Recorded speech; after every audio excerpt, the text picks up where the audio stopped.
ஜாம்பவான் TV நேயர்களுக்கு வணக்கம்.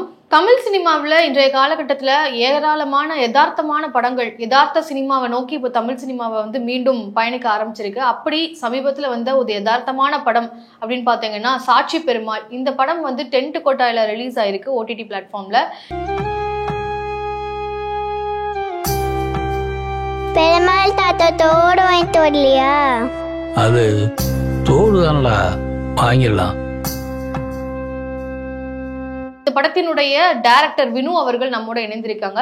வணக்கம் சார். வணக்கம் சார். சாட்சி பெருமாள் அந்த தலைப்பை பார்க்கும்போதே என்ன சொல்ல வராங்க அப்படின்ற ஒரு கியூரியாசிட்டியை உருவாக்குது அப்படின்னே சொல்லலாம். அந்த படத்தை பார்க்கும்போது தான் அதுக்கான விடையும் அதுக்கான நம்மளுக்கே கிடைச்சிருது. கன்க்ளூஷன்ல சாட்சி பெருமாள் அப்படின்ற டைட்டிலுக்கான ரீசன் என்ன அப்படின்றது நம்மளுக்கு புரிய வருது. ஸோ சாட்சி பெருமாளுடைய கதை எதனால உங்களுக்கு தோணுச்சு, எப்படி அதை எடுத்தீங்க? இது என்னோட லைஃப்ல நடந்த ஒரு உண்மை சம்பவம் தான் மேம். எங்கள் வீட்டில் ஒரு லேண்டை நாங்கள் சேல் பண்ணும்போது அப்போ ஒரு ரியலாக ஒரு கேரக்டர் பார்த்தேன். அவர் பேர் பெருமாள் தான். படத்துக்காண்டி நான் அவர் பேரை சேர்த்து சாட்சி பெருமாள் வச்சுக்கிட்டேன் நான். அப்புறம் பத்திர ஆஃபீஸில் பல பெருமாள்கள் இருக்காங்க. அதில் ஒரு வகையான பெருமாள் இந்த சாட்சி பெருமாள். அதனாலதான் இந்த படம் ஓகே சார். அதே மாதிரி இந்த படத்தை பார்க்கும் பொழுது சில கேள்விகள் உண்டாகுச்சு அப்படின்னு சொல்லலாம். ஆரம்பத்துல சில அனௌன்ஸ்மெண்ட்ஸ் எல்லாம் படத்திலேயே வரும். சாதிய ரீதியான பெயர்களை பயன்படுத்தியிருப்பாங்க. அப்படி பார்க்கும்போது இதுல சாதியை வச்சு மையமா வைக்கக்கூடிய படமா அப்படின்ற ஒரு கேள்வி வந்தது. ஆனா பாத்தீங்கன்னா அப்படி இல்லை. ஆனா அந்த சமுதாயத்தினுடைய பெயர்களை மென்ஷன் பண்றதுக்கான காரணம் என்ன சார்? இன்னும் அந்த பெரிய குளத்து ஊரில் திருவிழாவில், ஆடி மாதம் திருவிழாவில் பார்த்தீங்கன்னா அந்த முக்குளத்தோருக்கும் வன்னியருக்கும் தனித்தனி நேரம் கொடுத்து தான் அந்த சாமியை பார்க்க வைக்கிறாங்க.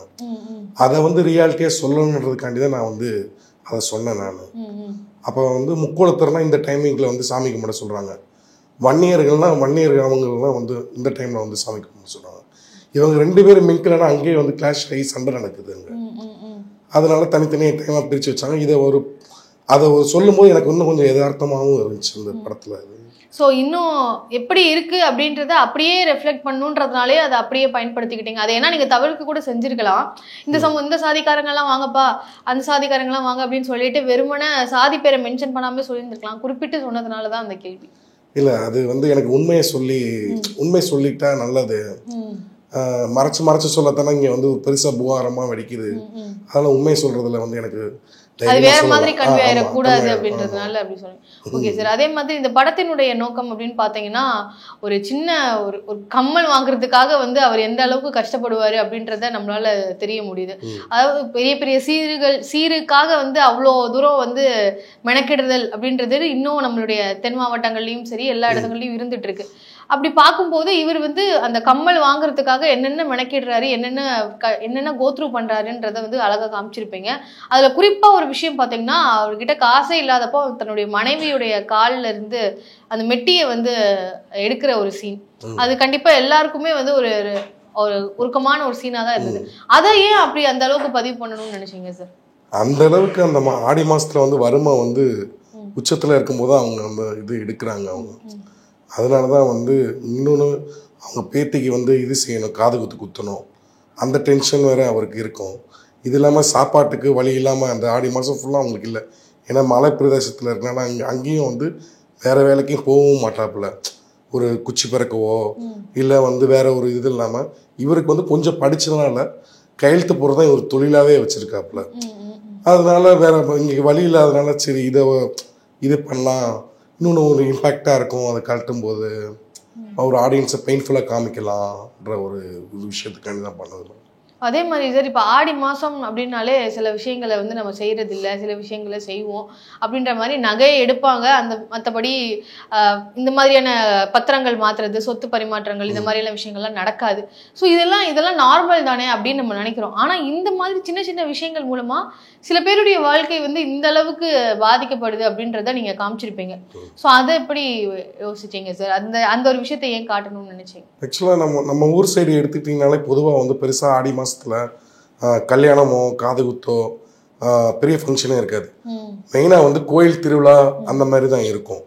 அப்படி ஏதாச்சும் ஒரு ரிஜிஸ்ட்ரேஷன் பெருசாக இருந்துச்சுன்னா ஒரு பிக் ஷாட்டோட ரிஜிஸ்ட்ரேஷன் தான் பெருசாக நடக்கும். அது தனியாக ஒரு செப்பரேட்டாக வச்சுட்டு தான் பண்ணுவாங்க. அப்போ இந்த மாதிரி ஆளுகளுக்குலாம் வேலை வாய்ப்பே பெருசாக இருக்காது. அப்புறம் இன்னொன்று வந்து ஆடி மாதத்தில் பொறுத்த வந்து பெண்களுக்கு வந்து பெருசாக வந்து கல்யாணமும் ஏன் பண்ணாத காரணமும் உங்களுக்கு தெரியும் எப்படி எதனால நினைக்கிறீங்க? அந்த டைமில் கல்யாணம் பண்ணாங்கன்னா சித்திரை மாதத்தில் வந்து குழந்தை அந்த கன்சீவ் ஆகும்போது அவங்களுக்கு இதாக இருக்கும், ஒரு மாதிரி பெயின் ஜாஸ்தியாக இருக்குன்றக்காண்டி அந்த டைமில் அதுவும் பண்ண மாட்டாங்க. இன்னொன்று வந்து நம்ம தமிழர்கள் பண்பாட்டு வழியை பார்த்திங்கன்னா இந்த ஆடி மாதன்றதை வந்து ஒரு ஸ்பெசிஃபிக்காக தான் வந்து வச்சுருக்காங்க. பெருசாக எதுவும் இது பண்ணாமல் இருக்கிறதுக்காண்டி வச்சுருக்காங்க. அதை வந்து கொஞ்சம் லைட் வெயிட்டாக வந்து கன்வே பண்ணலாம், பெருசாலாம் கன்வே பண்ணி போகிற போக்கில் ஒரு விஷயத்த சொல்லுவோன்ற மாதிரி தான் சொல்லுது. அதே மாதிரி சார் அந்த ஆடி மாதம் அப்படின்றது அந்த ஒரு கான்செப்ட் வந்து இப்போவும் இருக்கணும் அப்படின்னு நினைக்கிறீங்களா? இல்லைன்னா அதுவும் ஒரு மாதத்தின் மாதிரி தானே, எல்லா மாதம் மாதிரி அது ஒரு மாதம், அந்த மாதத்துல எல்லாமே எப்படி எல்லாமே நடக்குதோ அப்படி நடக்கணும், அந்த மாதிரியான சிந்தனை அந்த நோக்கத்தில் அதை பதிவு பண்ணியிருக்கீங்களா இல்லை எப்படி சார்? இங்கே இயற்கை பருவத்தை மாற்ற முடியாதுல்ல மேடம், மழை காலம் வெயில் காலம் அதேமாரி அதை மாற்றாமல் இருக்கிறது தான் நல்லதுன்னு எனக்கு தோணுது மேடம். ஓகே, அது அந்த இது இப்போ எப்படி ஃபாலோ பண்ணிட்டு இருக்கோமோ அது அப்படியே இருக்கு. ஏன்னா இப்போ எல்லாமே செயற்கைத்தனமாக மாறிடுச்சு, எப்போ என்ன நடக்குதுன்னே தெரிய மாட்டேங்குது. திடீர்னு மழை பெய்யுது, திடீர்னு வெயில் அடிக்குது. அதேமாரி அந்த பருவ காலங்கள் நம்ம இது மாற்றாமல் இருந்தால் இன்னும் நல்லா இருக்கும்ன்றது மாதிரி எனக்கு தோணுது. ஓகே சார், அதே மாதிரி இந்த ஒரு கதையை பொறுத்த வரைக்கும் பெருமாள் கேரக்டர் தான் அவங்க தான் லீட் ரோல் பண்ணியிருப்பாங்க. அவங்க அந்த தம்பதிக்கு வந்து ஒரே ஒரு மகள் தான், ஒரு பொண்ணு தான் இருக்கிறாங்க. அவங்களுக்காக வந்து ஒரு செய்யணும், ஒரு சீர் செய்யணும் அப்படின்ற ஒரு இதில் வந்து அவரால் செய்ய முடியாத அந்த டைமில் தன்னுடைய மகளே வந்து அவங்க வீட்டில் வந்து அவரை அவமதித்து பேசும்போது எந்த ஒரு பாயிண்ட்லையும் டிஃபெண்ட் பண்ண முடியாத மாதிரியே தான் இருந்திருக்கு. டிஃபெண்ட் பண்ணி பேச முன் வரலையோ அப்படின்ற ஒரு கேள்வி எழுது இல்லையா, அதை எப்படி பார்க்குறது சார்? இன்னும் நம்ம ஊர் சைடு எங்கள் தென் மாவட்டத்தில் எடுத்துக்கிட்டிங்கனாலே ஒரு ஹஸ்பண்ட் இருக்கும்போது அவன் பேச ஆரம்பிச்சிட்டான்னா பெண்கள் வந்து பேசாமல் தான் இருக்காங்க. இன்னும் அப்படிதான் இருக்காங்க, இன்னும் அப்படி தான் இருக்காங்க.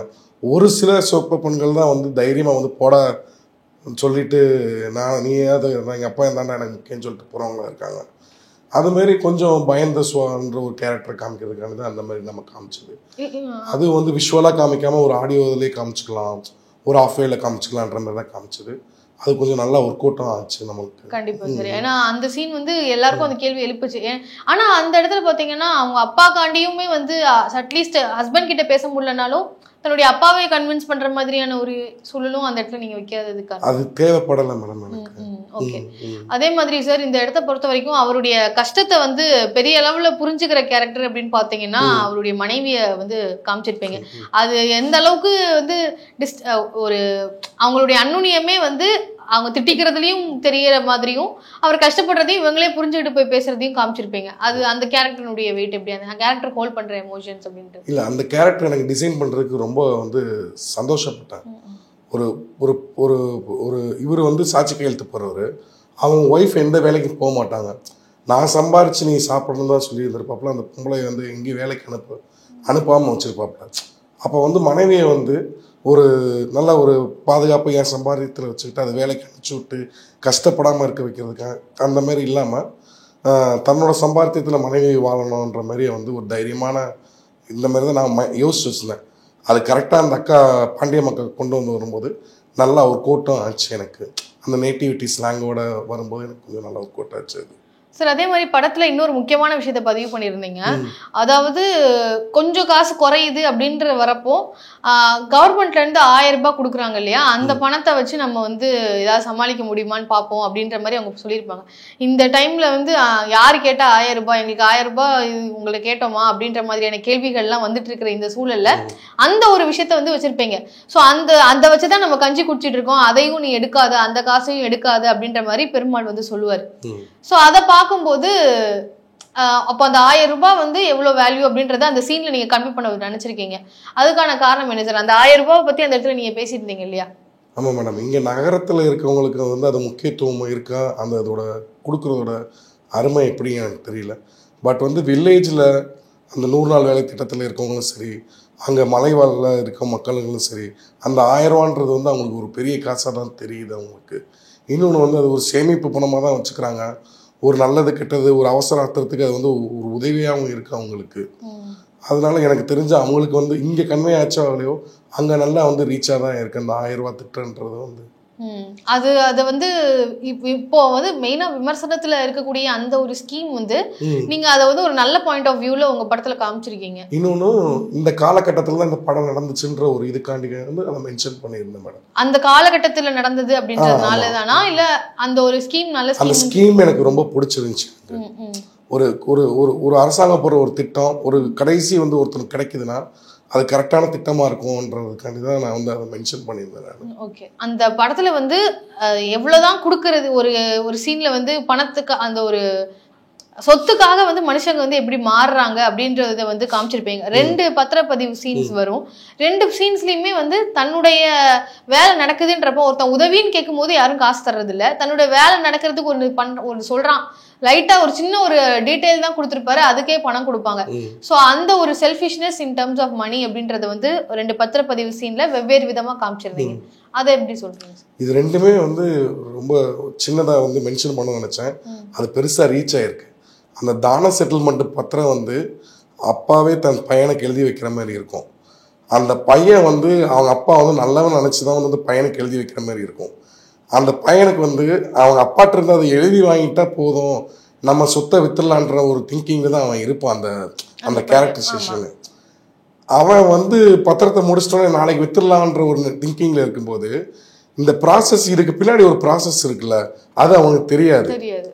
அது எப்படி சொல்றது தெரியாதுன்னு மீன்ஸ் வந்து இன்னைக்கு இருக்க ஜென்ரேஷனுக்கு எவன் எடுத்து பார்க்க போகிறான். இது இந்த ஒரு தாசில்தாரை கூப்பிட்டு வந்தோம், இடத்தளக்கணும், சில விஷயங்கள்லாம் இருக்குன்றது யாருக்குமே தெரியாது. அப்போ வந்து இந்த பெருமாள் சொன்னோன்னே அவனுக்கு கன்வே ஆகுது. அதுக்காண்டி அந்த வேலை நடக்கிறதுக்காண்டி அவன் வந்து லஞ்சமாக தான் கொடுக்குறானோ இல்லை வந்து ஒரு ஊக்கத்தொகையாக கொடுக்குற மாதிரி தான் நான் அதை வச்சுருந்தேன் நான். அதே நேரத்தில் இந்த 2வது கையெழுத்து போட்டிருக்காங்களே அந்த பொண்ணுக்கு வந்து அது வந்து பெருமாளுக்கே தெரியாது. அது ஆஃப் வேல தான் கன்வே பண்ணிருப்பேன் நான். ஆமா அது தப்புதானப்பா அப்படின்ற மாதிரி ஒரு ஃபோன் கால்ல சொல்லுவாரு. ஆமா ஆமா அது தெரியாம தான் வந்து கையெழுத்தும் போட்டிருப்பாப்ல. அது தெரிஞ்சதால அவன் செஞ்சது தப்பு தம்பி என்ற ஒரு குற்ற உணர்ச்சி அவர் சொல்லுவாப்ல.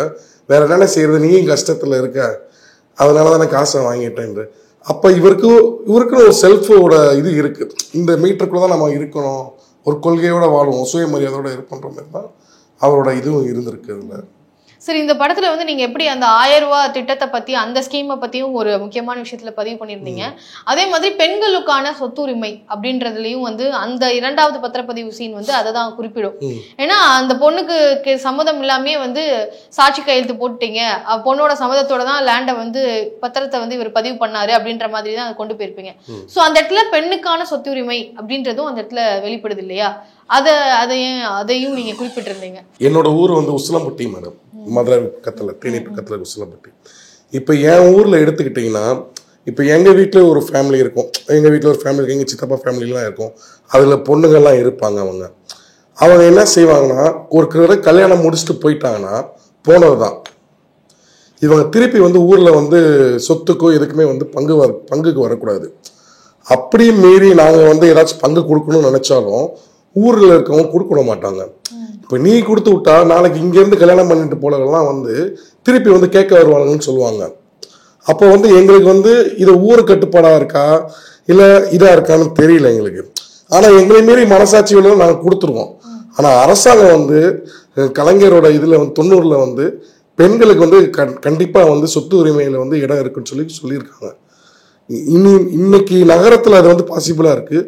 இனி போக போக தென் மாவட்டத்திலையும் எல்லாத்துக்கும் சொத்துகளில் வந்து பெண்களுக்கு வந்து பங்கு கொடுத்தா நல்லதுன்னு நினைக்கிறேன் நான். கொஞ்சம் கான்ட்ராடிக்ஷனா இருந்த மாதிரி தான் இருந்தது. ஏன்னா அவரு அந்த அண்ணன் கேரக்டர்ல இருந்தவர், தங்கச்சிக்கு தெரியாம சொத்தை வந்து பதிவு பண்ணவர். அவர் சொல்வாரு, எவ்வளவுதான் கொடுக்கறது, கொடுத்துதான் அப்பா அம்மா 2 பேரும் போய் சேர்ந்துட்டாங்க அப்படின்ற மாதிரியான ஒரு டைலாக் சொல்லியிருப்பாரு. அதே இடத்துல பெருமாள் கேரக்டருமே வந்து அந்த ஒரு கிராம் தங்கம் வாங்க முடியலன்றதுக்காக தான் தூக்கு போடுற அளவுக்கு வந்து அடுத்த சீன் அதான் இருந்திருக்கும். இவர் காசு தரலன்னா அவர் தூக்கு போட தான் போயிருப்பாரு.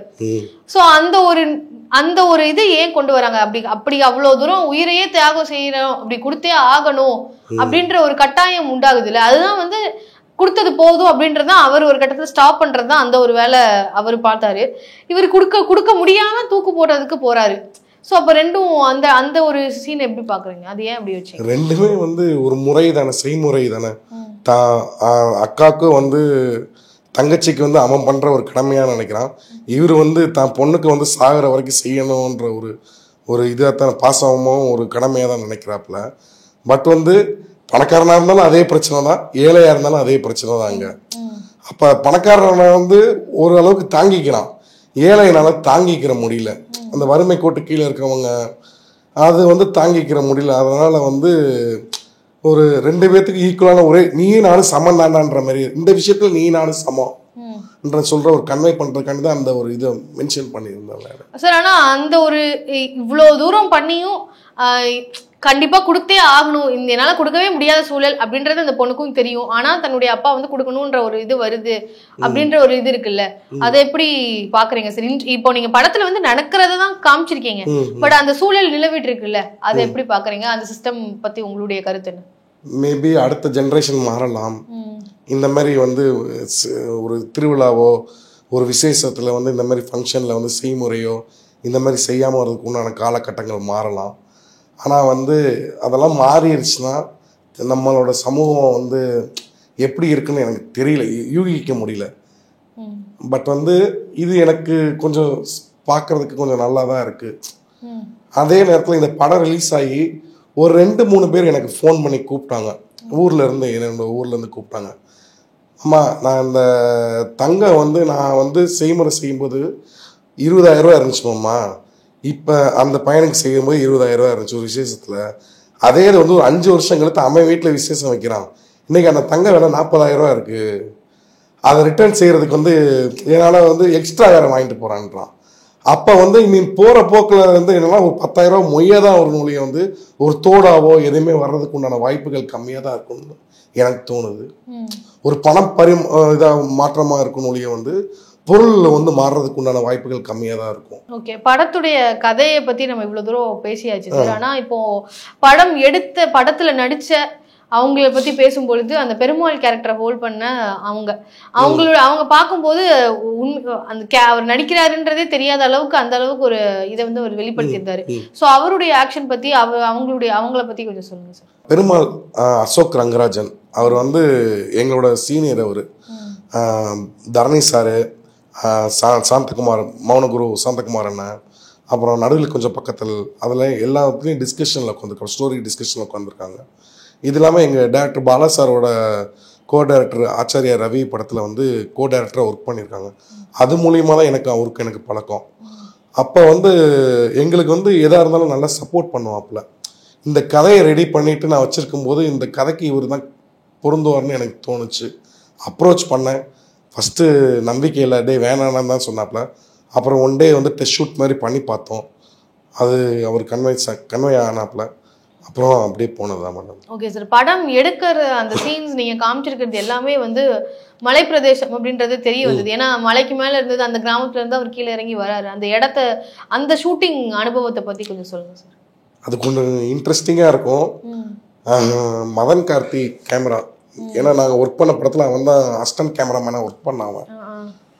அவன் எப்படின்னா வந்து அவனும் அந்த ஊர் பக்கத்தில் சின்னமனூர் தான் அவனோட சொந்த ஊரும் மதன் கார்த்திக்கு.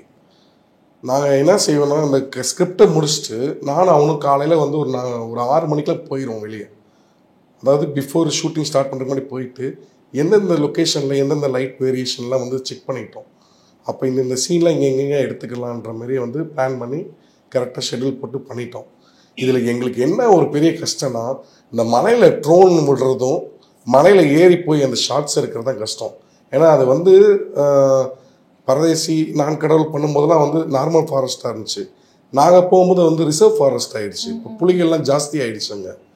இப்போ நாங்கள் வந்து அந்த ஃபாரஸ்ட்டில் போயிட்டு அங்கே ஷூட்டிங் பண்ணுறதுக்கே எங்களுக்கு வந்து பர்மிஷனே கொடுக்கல. ரொம்ப நாங்களும் ஸ்ட்ரகிள் பண்ணி தான் போய் பார்த்தோம், கிடைக்கவே இல்லை. கடைசி ஒரு முடிவு பண்ணிட்டேன், ஒரு தெளிவாக ஒரு முடிவு பண்ணி தான் போனேன். இது சொல்லக்கூடாதான் எனக்கு தெரியல. அங்கே செக் போஸ்ட் ஒரு போஸ்ட்டு தான் இருக்கும். அவங்க ஒரு 10 மணிக்கு தான் வருவாங்க, நான் 6 மணிக்கெலாம் மேலே போயிடுவோம். அவர் எப்போ திருப்பி போகிறாரோ அப்போ தான் திருப்பி கீழே இறங்கி வருது.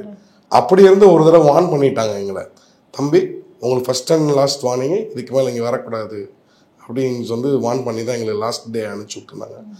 இன்னொன்று வந்து அந்த நேச்சுரல் வந்து கிடைக்கின்றதுக்காண்டி எவ்வளோ நாள் வேணால் போராடலாம் மேடம். அந்த படத்துல எடுத்த சினிமாட்டோகிராஃபியுமே வந்து இந்த படத்துல பெரிய பாராட்டுகளை வாங்கியிருக்கு அப்படின்னு பார்க்க முடியுது. ஸோ அந்த ஒரு எக்ஸ்பீரியன்ஸ் அந்த அவங்களுடைய அது மதன் கார்த்திக் தான் மேம் எல்லாமே வந்து சேரும் அவனுக்கு. அவன் வந்து அவனோட உழைப்பு வந்து இந்த படத்துக்கு வந்து இன்னைக்கு ஒரு படமா வந்து வெளியே தெரியுது. இது ஒரு குவாலிட்டி, இது ஒரு உப்புமா படம் கிடையாது, நல்ல படமா இருக்கு, குவாலிட்டி வைஸ்ல நல்லா இருக்குன்னா அதுக்கு அவன் தான் காரணம்.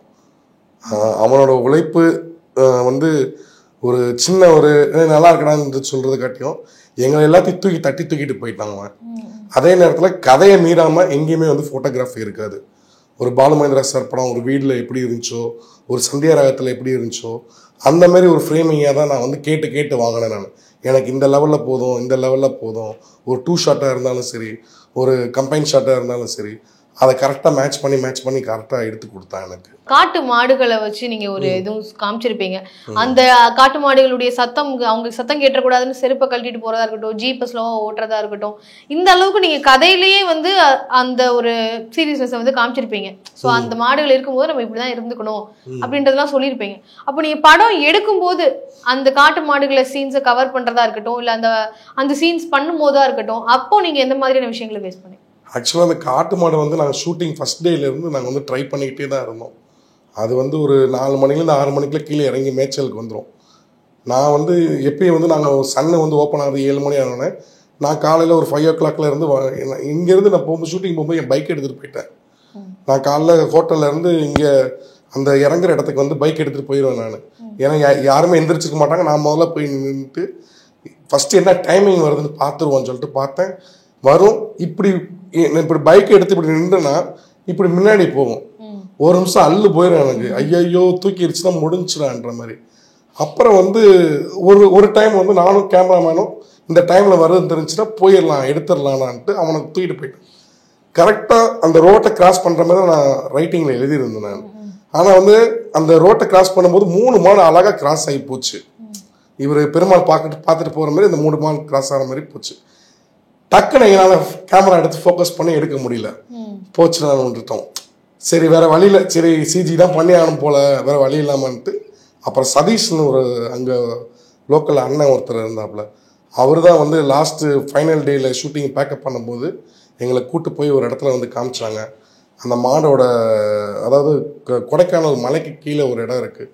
சரி ஒரு மாடு கிடைச்சாலோட ஷூட் பண்ணி எடுத்துக்கலான்ற மாதிரி தான் திங்க் பண்ணி போனோம்.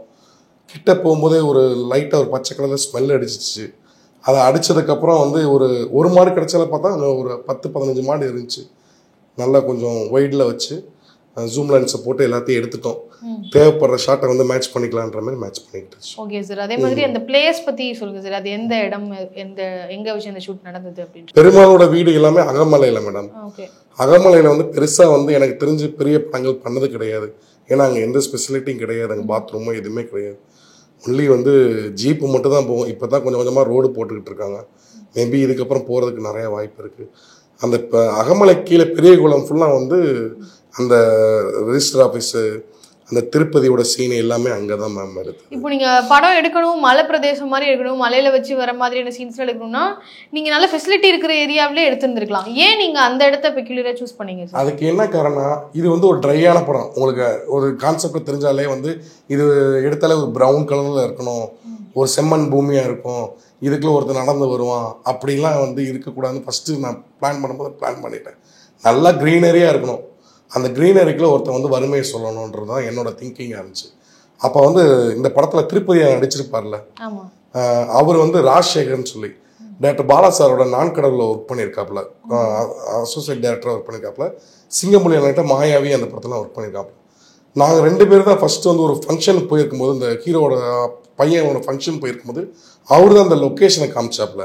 அந்த லொக்கேஷன் எப்படி ஒரு லொக்கேஷன்னா, ஒரே ஒரு ஸ்ட்ரீட் தான் மேடம், பெரிய ஒரு ஸ்ட்ரீட். அந்த ஸ்ட்ரீட்டில் ரிஜிஸ்டர் ஆஃபீஸ் இருந்துச்சு, அதுக்கப்புறம் வந்து டீ கடை இருந்துச்சு, அதுக்கப்புறம் வந்து பார்த்தீங்கன்னா அந்த பத்திரம் அந்த ஆஃபீஸ் செட்டப்லாம் இருந்துச்சுல. எங்களுக்கு வந்து ஒரே தெருவில் இருந்தனால எங்களுக்கு வந்து கம்ஃபர்டபுள் ஆகி போச்சு. ஒரே தெருவில் எல்லாமே உங்க படத்துக்கு தேவையான எல்லாமே இருந்துச்சு. நாங்கள் போய் ஷிஃப்டிங் சொல்லி வேற வேற இடத்துக்கு போகணும்னு அவசியம் கிடையாது. இன்னொன்று 7 நாள் அந்த படத்தை முடிச்சிட்டோம் நாங்கள். அது வந்து எங்களுக்கு ரொம்ப சேலஞ்சாகவும் இருந்துச்சு எங்களுக்கு. அதனால எனக்கு இந்த லொக்கேஷனை பார்த்தா எனக்கு ரொம்ப பிடிச்சி போச்சு. ஒரு வறுமை வந்து ப்ரௌன் கலரில் சொல்லக்கூடாது, கலர்ஃபுல்லாகவும் க்ரீனரியாகவும் சொல்லலாம். அதை ஒரு சேலஞ்சாக எடுத்துக்கிட்டு தான் மேம் பண்ணது. ஓகே. அதே மாதிரி sound effects sir, sound effects எல்லாமே வந்து க்ரீனரிலன்றப்போ அந்த இடத்துல உள்ள பறவைகளோடது, பூச்சிகளோட சவுண்டு, இந்த மாதிரியான சவுண்ட்ஸ் தான் கேட்டது. ப்ளஸ் மியூசிக், அதை பற்றி கொஞ்சம் சொல்லுங்கள் சார். மியூசிக் வந்து மஸ்தான் பண்ணாங்க. கர்நாடிக் சங்கீதம் முடிச்சிருக்காப்புல. ஃபர்ஸ்ட் டைமாக வந்து படத்தை பார்த்துட்டு வந்து ஏதோ கொண்டு வந்திருப்பானுன்னு நினச்சி தான் பார்த்தாப்புல. பார்த்துட்டு ஷார்ட்ஸ் எல்லாம் பார்த்துட்டு எனக்கு ரொம்ப இன்ட்ரெஸ்டாக இருக்குன்னு சொல்லிட்டு ஆரம்பிச்சிட்டாங்க. அந்த ஃபஸ்ட்டு மெட்டி கழட்டுற சீனை மட்டும் கொஞ்சம் எக்ஸ்பிளைன் பண்ணேன். ப்ரோ இந்த இடத்துல எப்படி வேணும்னு சொல்லி கேட்டாப்புல. யூஸ்வலாக வந்து கட்டு மேலேன்னு சொல்லி தான் அடிப்பாங்க. அது ரொம்ப ஃபாஸ்ட் பீட்டாக இருக்கும். அந்த மாதிரிலாம் வேணாம், அது சோகமாக அடிச்சிங்கன்னா எப்படி அடிப்பீங்க, அதை வந்து எனக்கு ஃபஸ்ட்டு இந்த மெட்டி கழட்டுற இடத்துல கொடுங்கண்ணா. அவர் அதை ரொம்ப இன்ட்ரெஸ்டாக எடுத்து பண்ணாப்புல. பண்ணிட்டு அவுட்டை பார்த்தா நல்லா வந்துருந்துச்சு. அப்புறம் ஒரு 2 or 3 டேஸ்லேயே வந்து எனக்கு முடிச்சு கொடுத்துட்டாப்புல. எனக்கு ரீரெக்கார்டிங் ஃபுல்லாக முடிச்சு கொடுத்துட்டாப்புல. கார்த்தின்னு சொல்லி தான் வந்து, கார்த்தின்னு ஒரு பையன், அவன் வந்து சவுண்ட் எஃபெக்ட்ஸ் பண்ணான், டப்பிங் இதுன்னு பண்ணான், சவுண்ட் எஃபெக்ட்ஸும் பண்ணான். ரொம்ப மெனக்கெட்டுக்கிட்டான். கிட்டத்தட்ட வந்து ஒரு அந்த பெருமாள் நடந்து கீழே வர்றதுக்கே வந்து எனக்கு சவுண்ட் எஃபெக்ட்ஸ் மட்டும் ஒரு 120 லேயர் கொடுத்தான். அந்த ஒவ்வொரு லேயராக வந்து ஒரு ஃபாலி ஒன்று, லைவ் ஒன்று, இந்த மாதிரி செக்ஷனாக கொடுத்து எங்களுக்கு மிக்சிங் பண்ணுறதுக்கு அவ்வளோ கன்ஃபியூஸாக இருந்துச்சு, எதை போட்டு மிக்சிங் பண்ணுறது. அப்புறம் அதுக்கு டைம் எடுத்து தான் மிக்சிங் பண்ணோம். இவங்க 2 பேரோட ஒர்க்கும் எனக்கு வந்து அபாரமான ஒர்க்கு தான் எனக்கு. Okay sir. அதே மாதிரி இந்த படத்துக்கான ரெஸ்பான்ஸ், ஏன்னா ஒரு இப்போலாம் வந்து 2 ஹவர்ஸ்க்கு மேலே படம் பார்க்குறது அப்படின்னாலே பெரிய விஷயமா இருக்குது. இப்போ படங்களுமே வந்து 3 hours 3.5 ஹவர்ஸ்க்கெல்லாம் இப்போ தமிழ் சினிமா எடுக்க ஆரம்பிச்சிட்டாங்க. அப்படிப்பட்ட இந்த சூழலில் கிட்டத்தட்ட ஒரு 45 minutes அதிலே படம் எடுத்து முடிச்சிருக்கிறீங்க. படம் நல்லாவும் வந்திருக்கு, படம் நல்லா இருக்கு. அதுக்கான ரெஸ்பான்ஸ் எப்படி இருக்குது சார்? மக்கள் எப்படி இதை பார்க்குறாங்க? யார்கிட்ட இருந்தெல்லாம் உங்களுக்கு ரெஸ்பான்சஸ் வந்திருக்கு? இது ஃபஸ்ட்டு படமாக எடுத்து முடிச்சிட்டோம். ஒரு நம்பிக்கையில் அந்த படத்தை எடுத்துட்டேன். நான் ஆர்டிஸ்ட் இல்லாமல் பெரிய இதுமாரி காமிச்சிடலாம் எடுத்து முடிச்சு நல்லாவும் வந்துருச்சு. இதை கொண்டு போய் சேர்க்கறதுக்குன்னு ஒரு ஏதாச்சும் ஒரு ஃபேஸ் வேணும்ல. ட்ரை பண்ணேன், பெருசாக யாரும் கிடைக்கல. எனக்கு ஃபஸ்ட்டு சப்போர்ட் பண்ணது வந்து ஆடுகளம் படத்தில் முருகதாஸ் நடிச்சிருப்பார்ல, அவர் தான் வந்து ஃபஸ்ட்டு வந்து தம்பி எனக்கு படத்தை பார்த்துட்டு ஃபஸ்ட்டு இன்டர்வியூ கொடுத்தது அவர் தான். அதுக்கப்புறம் சிங்கம்புலி அண்ணன் வந்து எங்களுக்கு பெரிய குளத்துல, ஏன்னா பெரிய குளமா ஒரு ஊர் தான். டே 1லேருந்து எங்களுக்கு ரொம்ப சப்போர்ட்டாக இருந்தாப்புல. படம் பார்த்துட்டு கிட்டத்தட்ட ஒரு 3 நிமிஷத்துக்கு எங்களுக்கு ஒரு இன்டர்வியூ மட்டுமே கொடுத்தாப்புல. அதாவது படம் பாருங்கன்னு சொன்னவர் எங்களை பற்றி அவ்வளோ டீட்டெயிலாக ஃபுல்லாக டீட்டெயில் கொடுத்தது சிங்கம்புலி அண்ணன் தான். அவரோட அந்த வீடியோ கிளிப் மட்டும் தான் எங்களை கொண்டு போய் ரொம்ப வேற ஒரு இடத்துல சேர்த்தது. அப்புறம் சரவணன் சார், எங்கேயும் எப்போதும் டைரக்டர் இருக்கார்ல, அவர் வந்து பார்த்துட்டு நல்லா இருக்குன்னு ஒரு இன்டர்வியூ கொடுத்தாங்க. அப்புறம் நடுவில் கொஞ்சம் பக்கத்தில் பாலாஜி தரஞ்சன் சார்னு வந்து கொடுத்தாங்க. இந்த மாதிரி வந்து ஒரு சொற்பமான ஆள் தான் வந்து எங்களுக்கு சப்போர்ட் பண்ணாங்க. அதையும் மீறி இங்கே நிறைய விமர்சனம் பண்ணுறாங்களே இன்னைக்கு இருக்க காலகட்டத்தில். யூடியூப்ல பெரிய பெரிய வியூவர்ஸ்லாம் இருக்காங்க, அவங்களுக்குலாம் நான் அனுப்புகிறேன். அதை அவங்க வந்து வீடியோ பார்க்குறாங்களா இல்லை ஏதாச்சும் பணம் போட்டு உள்ள கீழே வந்திருக்கான்னு பார்க்குறாங்களா மாரி தான் அந்த நம்ம அனுப்பிச்ச மெசேஜை பார்க்குறாங்க அவங்க. இதில் ஒரே ஒரு ஆள் வந்து ப்ளூ சட்டை மாறன் மட்டும் வந்து எனக்கு வந்து தொடர்ந்து நான் எப்பயும் பேசுவேன் அவர்கிட்ட. பார்த்துட்டு என்கிட்ட ஒரே ஒரு வார்த்தை தான் பேசினாங்க, நீ எதுக்கு இந்த ரிஸ்க் எடுத்தேன்னு கேட்டாப்புல. என்னன்னா கேட்டேன், இல்லை வேற யாராச்சும் ப்ரொடியூசரை பிடிச்சி படம் பண்ண வேண்டியதானே, நீ எதுக்கு ரிஸ்க் எடுத்தேன்? ஏன்னா நான் வச்சுக்கிட்ட வஞ்சகம் பண்ணுறேன் ப்ரொடியூசர் இல்லாமல், அதனால தானே பண்ணேன். நீ எனக்கு படத்தை போட்டு காமி, நான் உனக்கு பார்த்துறேன், ஆனால் ரிவ்யூ பண்ண மாட்டேன்ற மாதிரி அழகாக சொன்னாங்க. எனக்கு தெரிஞ்சு அவர் ஒருத்தர் மட்டும் தான் ரிவ்யூவர் சைடில் வந்து சப்போர்ட் பண்ணது, ரெஸ்பான்ஸ் பண்ணது. இன்னொன்று வந்து கண்ணுக்கு தெரியாத எனக்கு நிறையா பேர் எங்கே இருந்தாலும் இவங்களாம் ரிவ்யூ பண்ணுவாங்களா என்னன்னு தெரியாது. ஒரு 8 பேர் அவ்வளோ அழகாக ரிவ்யூ பண்ணியிருந்தாங்க. இவங்க பெரிய பெரிய ரிவ்யூவர்ஸ் எல்லாம் சொல்கிறாங்களே, அவங்கள காட்டி அவங்க அழகாக உலக சினிமாவை அவ்வளோ ரிவ்யூ அழகாக பண்ணியிருக்கானுங்க. இந்த படத்தை வந்து அவ்வளோ ஒரு அக்கு வேற ஆணி வேற, அதாவது பாசிட்டிவும் சொல்லியிருக்காங்க, நெகட்டிவும் சொல்லியிருக்காங்க. அவ்வளோ அழகாக எனக்கு ரிவ்யூ கொடுத்துருக்காங்க. அந்த 8 பேருக்கு நான் ஃபர்ஸ்ட் ஒரு நன்றியை தெரிவிச்சுக்கிறேன். நான் யதார்த்தமான படங்களை வந்து மக்கள் இப்போ வந்து பார்க்க ஆரம்பிச்சிட்டாங்க. ஸோ இந்த படமும் வந்து மக்களை போய் சேரும், மக்களுக்கு கண்டிப்பாக பிடிக்கும் அப்படின்ற நம்பிக்கை எனக்கே இருக்கு. ஏன்னா நானுமே வந்து நீங்கள் சொன்னதுக்கு அப்புறம் படம் பார்த்தேன், படம் ரொம்ப நல்லாவே இருக்கு. மக்களும் ஜாம்பவான் டிவி நேயர்களும் கண்டிப்பாக பார்ப்பாங்கன்னு நினைக்கிறேன். எங்களுக்கு உங்கள் நேரத்தை ஒதுக்கி படத்தை பற்றி இவ்வளோ தூரம் எங்களுக்கு எக்ஸ்பிளைன் பண்ணதுக்கு ரொம்ப நன்றி சார். ரொம்ப நன்றி மேடம்.